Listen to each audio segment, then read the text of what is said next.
এরকম একটা রসিদের ব্যবস্থা করবেন, তাহলে আপনাদের জন্য ভালো। টাকাটা নেন দাদা। গুড, এই তো। থ্যাংক ইউ দাদা, থ্যাংক ইউ। আসসালামু আলাইকুম। আমরা যখন গাড়ি নিয়ে বাসা থেকে বের হই, বিশেষ করে আমি বাইকারদের কথা বলতেছি, যে অনেক জায়গায় হচ্ছে টোলের ব্যবস্থা আছে, যে 10 টাকা 20 টাকা করে টোল নেয়।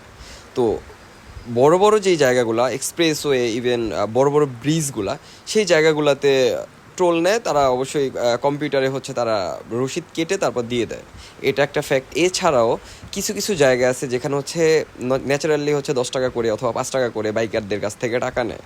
তো আবার অনেকে কাছ থেকে নেয় না, কাউরে ছেড়ে দেয়, এলাকা ভিত্তিক অনেক বাইক ছেড়ে দেয়, আবার যারা দূর থেকে যায় তাদের কাছ থেকে টাকা রাখে। তো এই জিনিসগুলো অবশ্যই আপনারা মাথায় রাখবেন। আপনারা যখন ওই তাদেরকে টাকাটা দিবেন, এই টাকা তাদের জিজ্ঞেস করবেন যে এই টাকাটা কোথায় যাচ্ছে, এই টাকাটা কি অ্যাকচুয়ালি কোনো চাঁদাবাজিরা তুলতেছে নাকি সরকারিভাবে এই টাকাটা তোলা হচ্ছে। যদি চাঁদাবাজিরা টাকা তোলে তাহলে তো আপনাকে রসিদ দিবে না তারা। আর যদি গভর্নমেন্ট ভিত্তিক মানে সরকারিভাবে যদি টাকাটা তোলা হয়, তাহলে কিন্তু তাদের একটা রসিদ থাকবে, আপনাকে একটা স্লিপ ধরায় দিবে। আর এই স্লিপটা সবসময় দেয় না।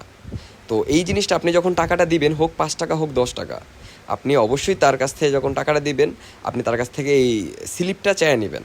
কজ এই স্লিপটা যদি আপনি না নেন, তাহলে হচ্ছে এই টাকাটা সে নিজের কাছেও রেখে দিতে পারে। আর এই টাকাটা নিজের কাছে রেখে দিলে এই টাকাটার কোনো কাজেই আসবে না। তো এটার জন্য যার যার জায়গা থেকে সবাই সচেতন হইতে হবে, যে যেহেতু আমি টাকাটা দিবই, এই টাকাটা যেন সরকারি কোষাগারে যায়। আর সরকারি কোষাগারে যদি যায়, তখন এটা দেশের উন্নয়নের কাজে লাগবে।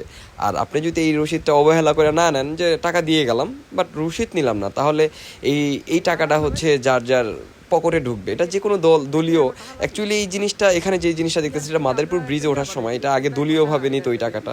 এখন আমি যাওয়ার সময় আমি ম্যাক্সিমাম দেখলাম এখানে রসিদ দেয় না, বাইক আসলে দশ এরকম টাকা একটা ধরায় রসিদের দেয়। ব্যবস্থা করবেন, তাহলে আপনাদের জন্য ভালো। টাকাটা নেন দাদা। গুড, এই তো। থ্যাংক ইউ দাদা, থ্যাংক ইউ। তো আমি এখান থেকে তাদের কাছ থেকে আমি ওই রসিদটা চাইছি, দেন তারা চাওয়ার পরে আমাকে রসিদ দিছে। বাট রসিদ না দিলে এই টাকাটা তাদের পকেটে ঢুকে যেত। সো সবাই এই যার যার জায়গা থেকে সচেতন হবেন। আর আপনি যখন সচেতন হবেন, তখনই দেশের উন্নয়ন হবে। আর আপনি যদি আপনার জায়গা থেকে অবহেলা করেন, তাহলে সেই মানুষ আরও আপনাকে চাপায়া ধরবে, দেশে অরাজকতা বাড়বে। সো দেশের জন্য হইলেও নিজেদের সচেতন হইতে হবে। মানুষকে, অন্য মানুষকে দোষ দেওয়ার আগে আমাদের সবার যার যার জায়গা থেকে সচেতন হওয়া অতিও জরুরি।